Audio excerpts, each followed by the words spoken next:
Claire stared at the box in her hands. Elegant, expensive, Langley's signature collection, the kind of chocolates you only bought for people you loved or people you wanted something from.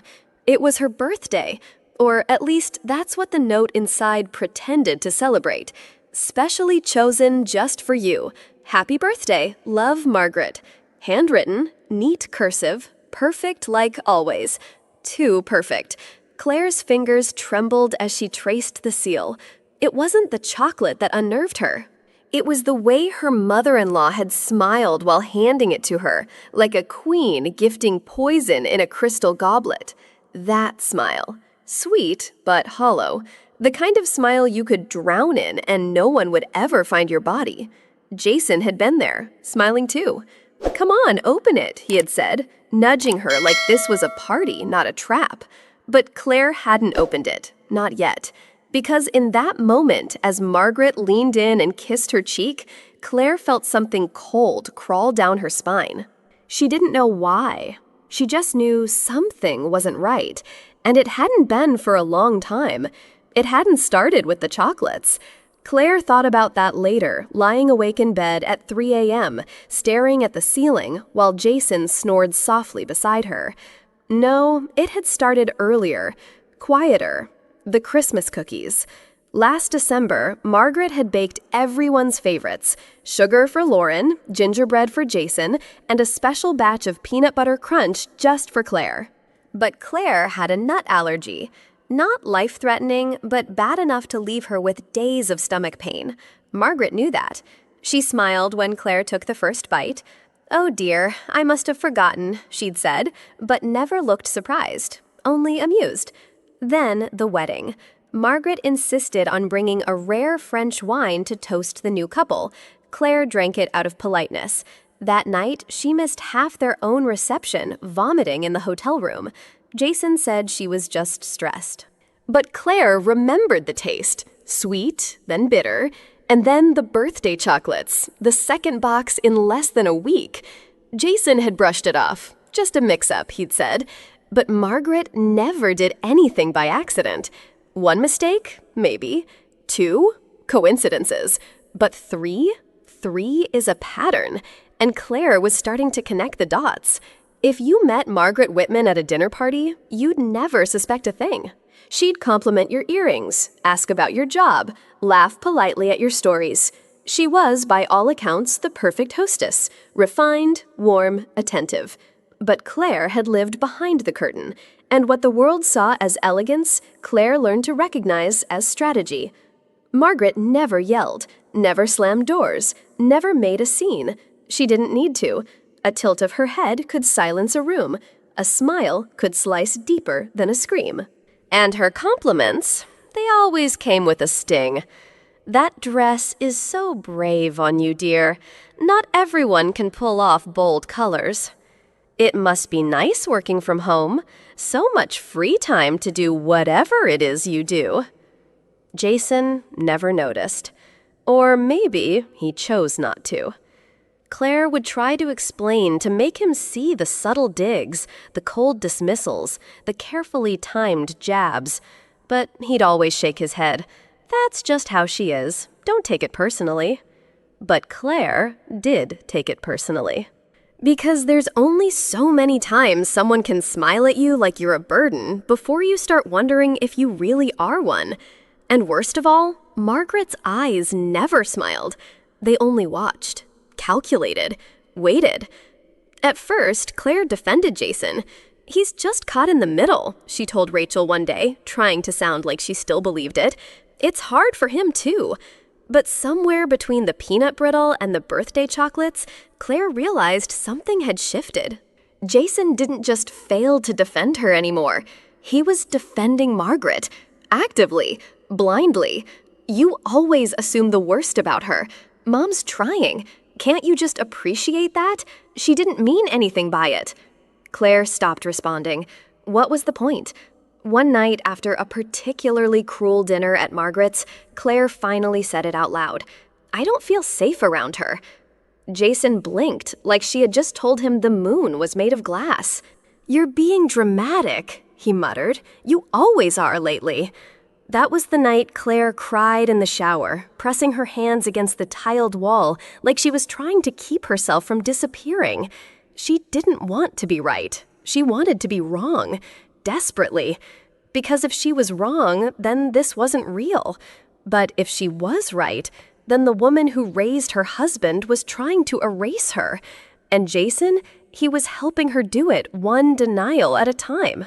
That's when the real question hit her. If no one believes me, does that mean I'm going crazy? Or worse, is that what they want me to believe? The kitchen clock read 7:42 p.m. The second hand ticked loud, sharp, like it had something to say. Claire stood frozen, her palm grazing her cheek where the sting still lived. Jason's hand hung in the air, hovering like it didn't know what to do next. His chest heaved. His eyes were wide. He looked as shocked as she felt. But neither of them spoke. The silence was deafening, more violent than the slap itself. Claire didn't scream. She didn't cry. She just stared. All she had said was, "Why would your mother send me hazelnut chocolates if she knows I'm allergic?" And that question, just a question, had led to this. Jason's voice came low and shaking. "You don't talk about my mother like that." Then he turned, walked away, and left her alone in their kitchen, still echoing with the sound of skin meeting skin. For a long moment, Claire couldn't move. Her body stayed upright, but something inside her collapsed. The cabinets, the fridge, the dishes, all exactly the same, but her world was no longer familiar.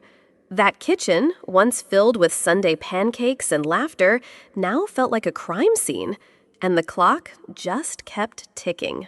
Claire sat on the edge of the bed that night, still fully dressed. She didn't want to lie down, didn't want to undress, didn't want to sleep beside someone whose hand had just struck her, even if that hand now pretended it hadn't. Jason brushed his teeth like it was any other night. He didn't look at her, didn't say a word. Claire waited for anything, a whisper, a sigh, even a fake apology.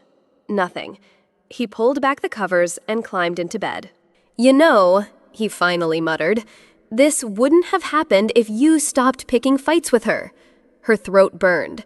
That was it. Not, "I'm sorry," not, "I lost control," just, "It's your fault." Claire wanted to scream, but instead she swallowed it like she always did. Because somewhere deep down, she still wanted to believe he loved her, still hoped the man she married was hiding beneath the man who slapped her. But hope was starting to rot, and silence was starting to feel like a cage. Claire stared at her phone. The contact still said Rachel, college bestie Hart. They hadn't spoken in nearly 5 months. Not because of distance, not really, but because Claire had gotten too good at hiding things, at hiding bruises that didn't always show, at pretending the sharp things said over dinner didn't cut so deep, at telling herself she was just being sensitive. But that night, the silence after the slap echoed louder than any denial she'd whispered to herself. She tapped the screen with trembling fingers. It rang once, then twice. Claire Rachel's voice was alert, sharp. "Are you okay?" Claire opened her mouth, but for a moment, nothing came out. And then she broke. Tears came in waves. She pressed her hand over her mouth, sobbing so hard she couldn't form words. Only sounds. Only pain. "It's okay," Rachel said gently. "You don't have to say anything yet. I'm here. Just breathe." Claire whispered between breaths. I think I need to get out." There was no pause. "I'll meet you tomorrow," Rachel said. "Evening, same place." "You're not alone, Claire. Not anymore." And for the first time in what felt like forever, Claire believed her. The cafe was dim, tucked away between 2 office buildings downtown. Outside, the Seattle sky hung heavy and gray. Inside, the air smelled like burnt coffee and second chances. Claire sat by the window, fingers wrapped tightly around a paper cup she hadn't sipped from. Rachel slid into the seat across from her, trench coat still damp from the drizzle. No hugs, no awkward small talk, just presence. She took Claire's hand. "Tell me." Claire's lips trembled. "Jason hit me." Rachel didn't flinch, didn't gasp. She only tightened her grip. "And your mother-in-law?" Claire nodded. "A box of chocolates." "Hazelnuts." She knew. "He said I was paranoid, that I made her uncomfortable." Rachel inhaled slowly, deeply, like she was holding back a scream for Claire's sake. For a long moment, neither of them spoke. Then Claire said it. Soft, shaky, but clear. "I need to get out." Rachel leaned in. "Say it again." Claire met her eyes and this time didn't blink. "I need to get out of there before something worse happens." Rachel exhaled, slow and certain. "Good. That's the first real thing you've said in months." And in that small, dark cafe with a storm pressing against the windows, Claire took her first step toward freedom. Not with a scream, not with a suitcase, just with a sentence. But sometimes that's all it takes. The box sat untouched on the counter, the same one from Margaret. The same glossy gold wrapping, now slightly wrinkled from Claire's handling. Jason walked into the kitchen, rubbing sleep from his eyes. He saw her standing there, staring at the chocolates like they were ticking. "You're still obsessing over that," he scoffed, pouring himself a glass of water. Claire didn't answer. She didn't have to. Her silence was screaming now. Jason grabbed the box, peeled back the lid. A faint, nutty aroma filled the air, subtle but distinct. He wrinkled his nose. "Smells fine to me." Claire stepped forward. "Jason, don't. You don't even know what's in it." He rolled his eyes. "Jesus, Claire." "This is what I mean. You're acting like she's out to poison you." He held up a truffle between two fingers, grinning. "Watch this." And he popped it into his mouth. Claire flinched, her stomach twisted. This wasn't just stubbornness. This was denial weaponized. Jason chewed, swallowed, and raised his eyebrows like he'd won a debate. See? Perfectly fine. But Claire didn't look convinced. She didn't look scared either. She looked sad, like something inside her had finally broken.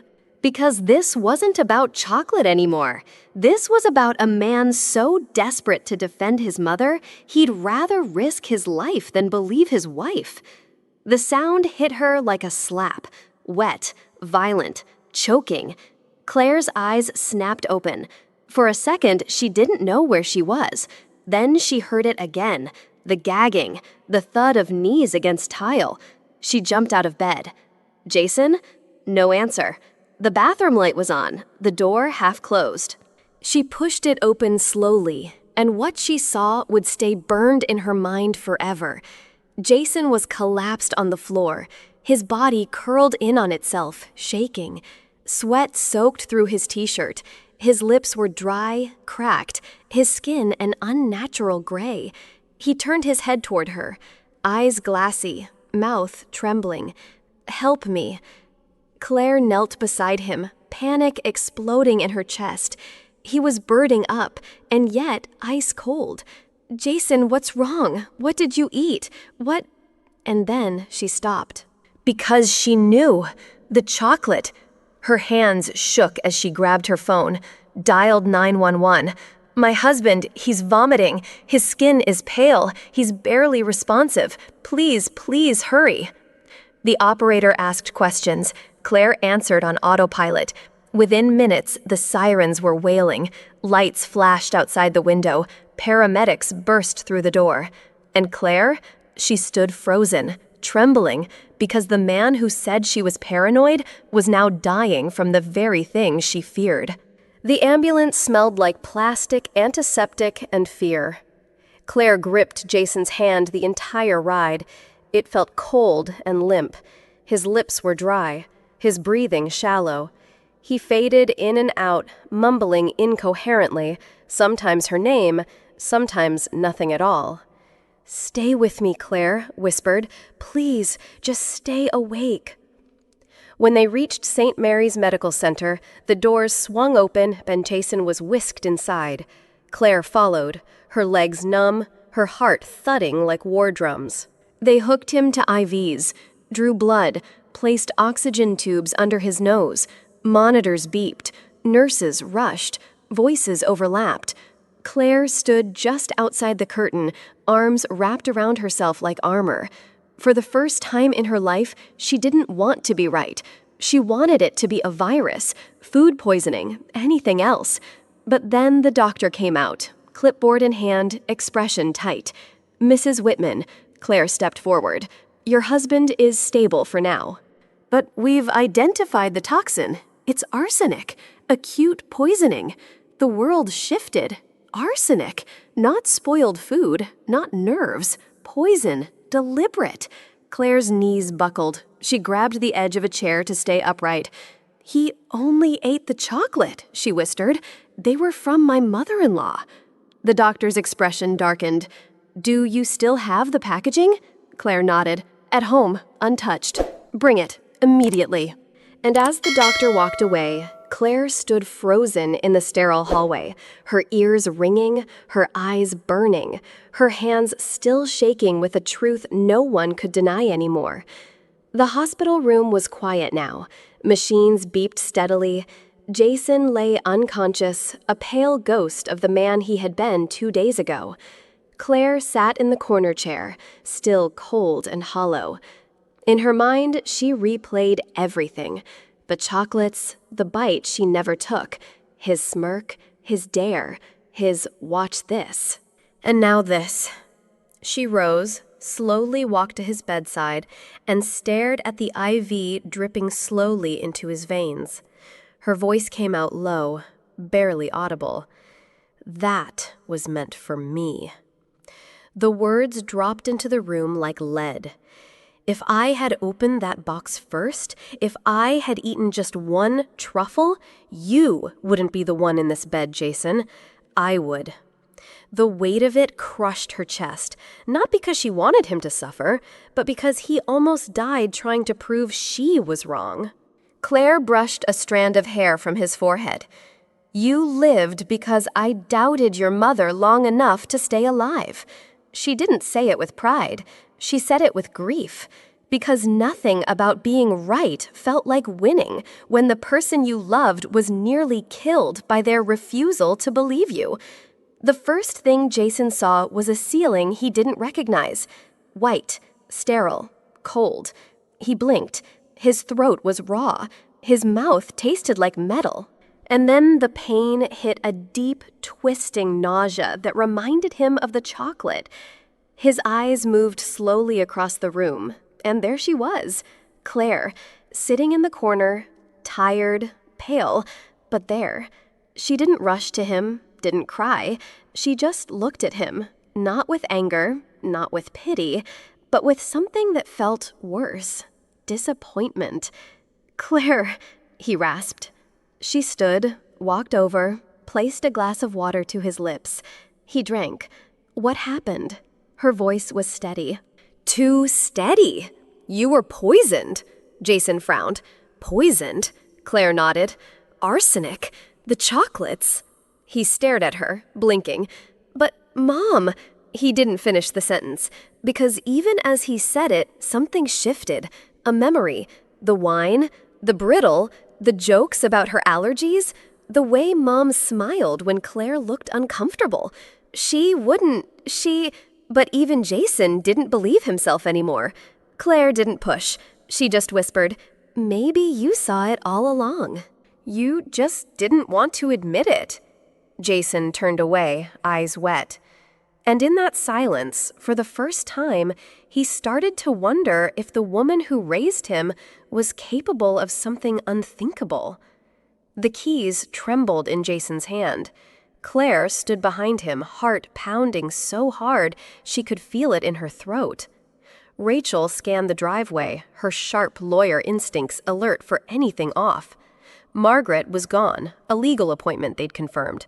This was their only window. "You sure you're ready for this, Rachel?" asked Jason.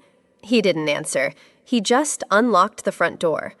The house smelled like lavender and lemon polish. Too clean, too calm. exactly like a place that had something to hide. Claire stepped in slowly. Everything was just as she remembered. The perfect throw pillows, the silent piano, the photos on the walls that never included her. But now she wasn't here to smile and pretend.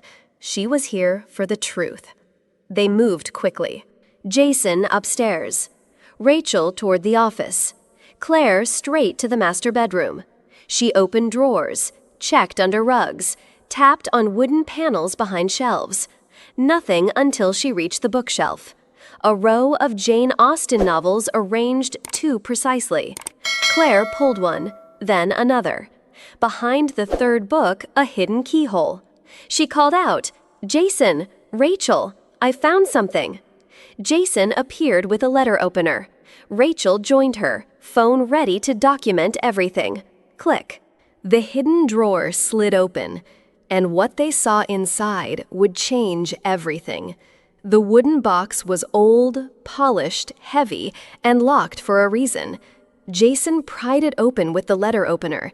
The hinges creaked like a secret being forced out of hiding.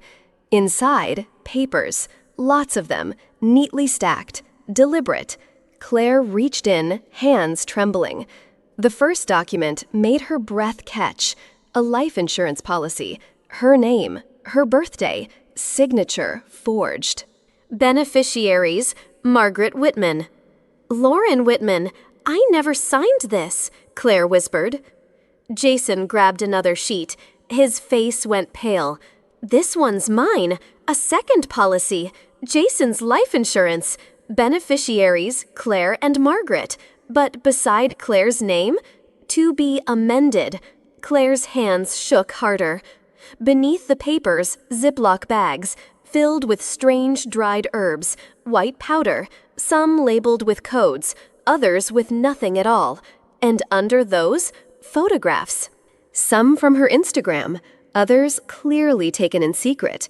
In the garden, at the grocery store, one while she was sleeping on the couch. Each photo had a tiny red dot or thumbtack marked directly on Claire's face. Jason staggered back like he'd been punched. "What the hell is this?" he choked. But Claire already knew. This wasn't just about hating her. This was a plan. Step by step. Cold, calculated, premeditated. And it was never just paranoia. Claire sat at the desk, eyes fixed on the laptop. It was locked. Jason stood behind her, clutching the letter opener. "Try her birthday," Claire whispered. He typed. Click. Unlocked. The desktop was clean, too clean, but the browser was still open. Claire clicked. Her breath caught in her throat. The search history wasn't long, but it didn't have to be. How to poison someone slowly without being detected, symptoms of arsenic in adults, life insurance fraud steps, changing beneficiary without consent, what dose causes organ failure, foods that mask bitter taste of poison, forging a signature legally. Jason stared at the screen like it had slapped him. He staggered back. No, this can't be real. Claire didn't look away. Because this was real, more real than anything she had ever feared. "It is," she said quietly. It always was. In that moment, the question changed. It wasn't, "Is Margaret dangerous?" It was, "How long has she been planning this? And what else was she willing to do?" Because this wasn't just jealousy, not a misunderstanding. This was a blueprint for murder. The front door creaked open. Footsteps. 2 sets, heels and boots. Claire froze.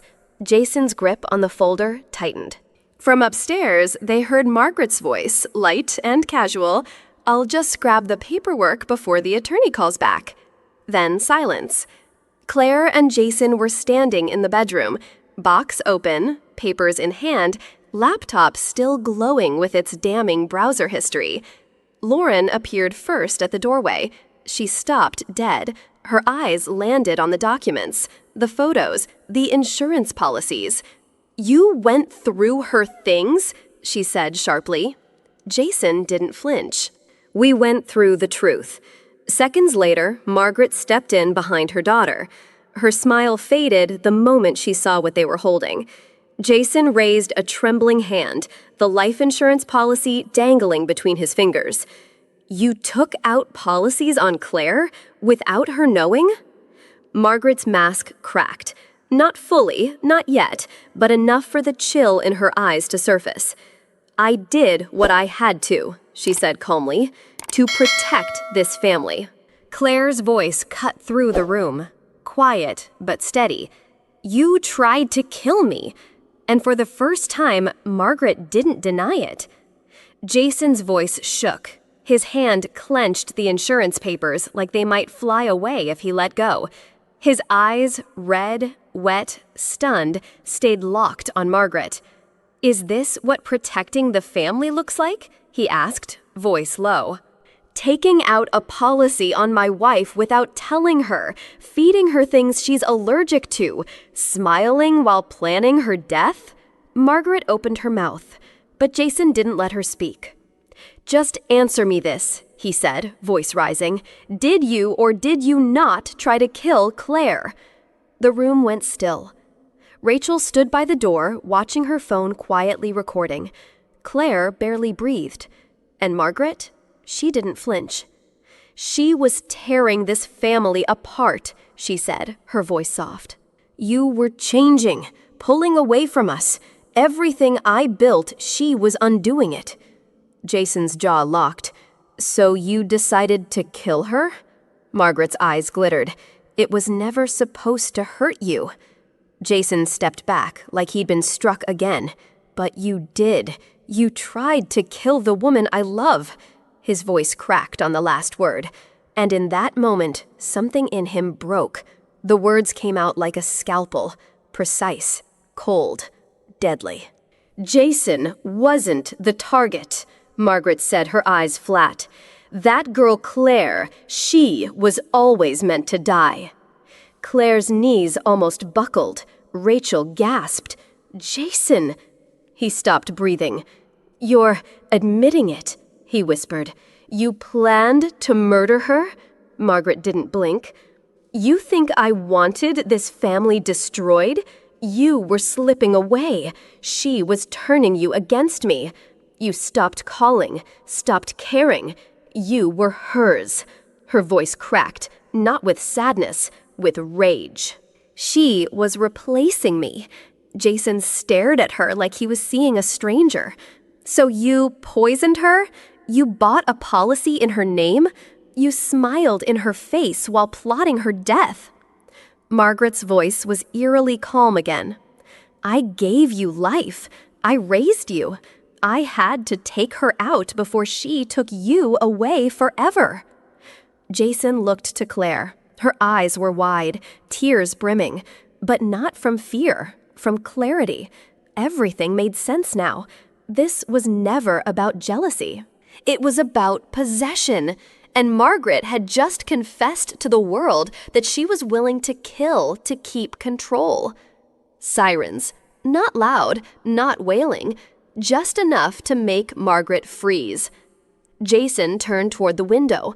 Red and blue lights blinked across the lawn like a silent verdict. Lauren backed up, hands shaking. "What did you do?" she hissed at her mother. Margaret didn't move. "I did what had to be done." Then 3 heavy knocks. "Police, open up!" Rachel stepped forward and opened the front door. In seconds, 3 officers entered. Guns drawn, badges out, voices firm. "Margaret Whitman, you're under arrest for attempted murder, insurance fraud, and conspiracy to commit homicide.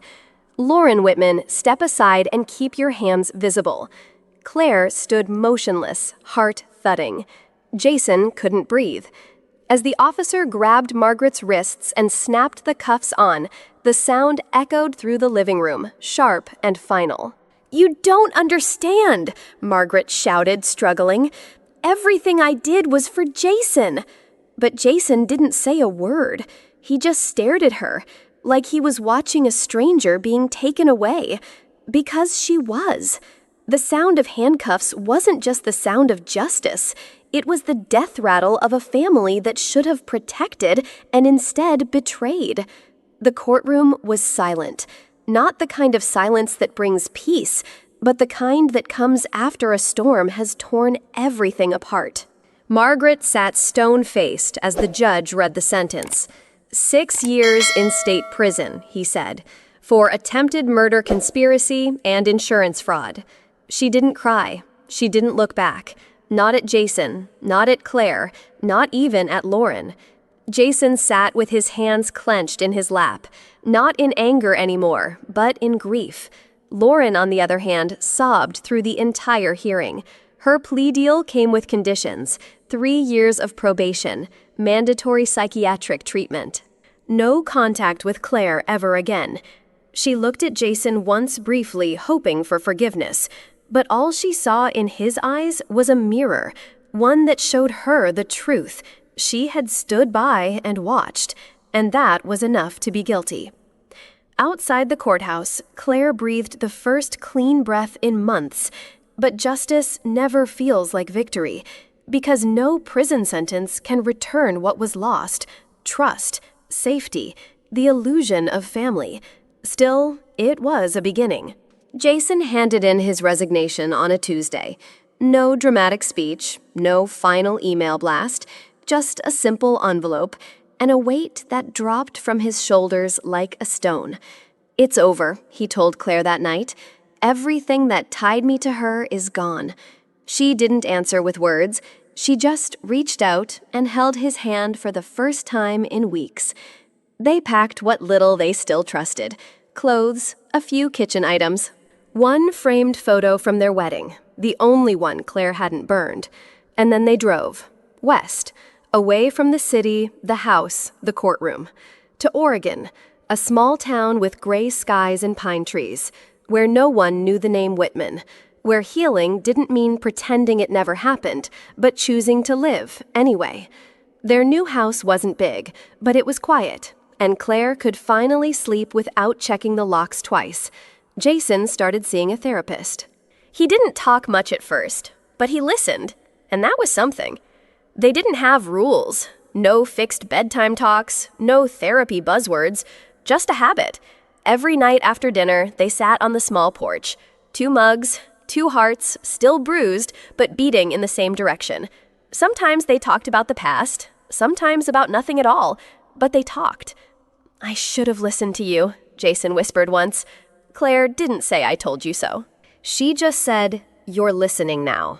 They didn't try to fix each other. They didn't pretend everything was okay, but they sat together, without blame, without fear, and that was more healing than any apology. The envelope was thick but plain.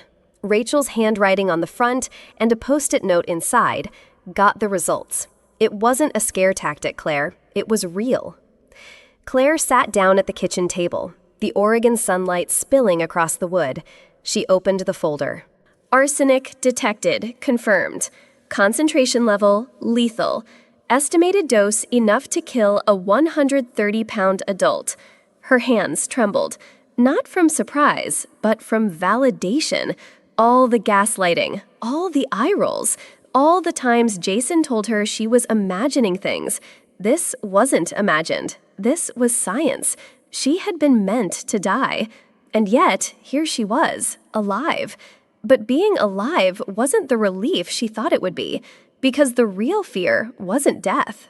It was knowing how close it came, and realizing she had to wake up every day with that knowledge buried inside her bones. The porch creaked beneath her feet, but it was a familiar sound now, the kind that meant home, not warning. Claire stepped out with 2 steaming mugs. Chamomile, Jason's favorite, she still remembered. The sky was dusky, painted in strokes of lavender and gray. A breeze moved through the pine trees, soft and clean. Jason looked up from the wooden bench. No laptop, no phone, just him. "Tea?" she asked, holding one out. He smiled, a real one. "Thanks," he said, taking the mug, fingers brushing hers. They sat in silence, but it was a good silence. not the kind that hides anger or regret, the kind that holds space for peace. Claire looked out over the trees, and for the first time in what felt like a lifetime, she wasn't waiting for something to go wrong. He didn't speak much anymore, not because he didn't want to, but because silence now was finally safe. Jason sat on the porch, hands wrapped around his mug, eyes tracing the horizon. His face had changed. The lines were deeper, his hair thinner. He looked like someone who had lived through something and didn't run from it. "You've lost weight," Claire said softly, not as a judgment, just as a truth. Jason smiled gently. "I stopped carrying what didn't belong to me." They sat together, not needing to fill the air with words. Because the weight of what they had survived, the betrayals, the poison, the broken trust, had stripped everything else away. And what remained was honest. No illusions, no denial. Just a man who had finally grown into the husband he should have been from the start. Jason looked up, eyes searching hers. Claire held her tea a little tighter, the steam curling around her fingers like nervous breath. The breeze had stilled, the air suddenly waiting. "I have something to tell you," she said. Jason put down his mug, both hands now resting on his knees, steady, open. "Okay," he said softly. "Whatever it is, I'm here." Claire looked away, just for a second, not out of fear, but out of the sheer weight of what she was about to say. "I'm pregnant." The words hung there like soft thunder in the middle of calm. Jason didn't speak right away. He didn't cry, didn't gasp. He just breathed. One hand over his heart, the other reaching for hers. "Are you sure?" he whispered. She nodded. "Rachel drove me to the clinic, twice. I'm 10 weeks. And just like that, life whispered through grief, not as a scream, not as a miracle, but as a promise that even after poison, pain, and betrayal, something still wanted to grow. Jason didn't move, not at first. He just stared at her like he was afraid to breathe, afraid the moment would vanish if he blinked. Claire took his hand. "It's real," she said softly. "We're going to have a baby." Jason opened his mouth, but no words came, only tears. The kind that don't burst out, but build slowly, rising from somewhere deep. He had cried before, out of guilt, out of shame, but this was something else. This was healing. He pulled her close, held her so carefully, like she might disappear. "Thank you," he whispered into her shoulder, "for surviving, for staying." The wind moved again, and in that silence, a different kind of heartbeat began. Not Claire's, not Jason's, but the beginning of someone who hadn't even opened their eyes yet and had already changed everything. Sometimes the most dangerous wounds don't bleed.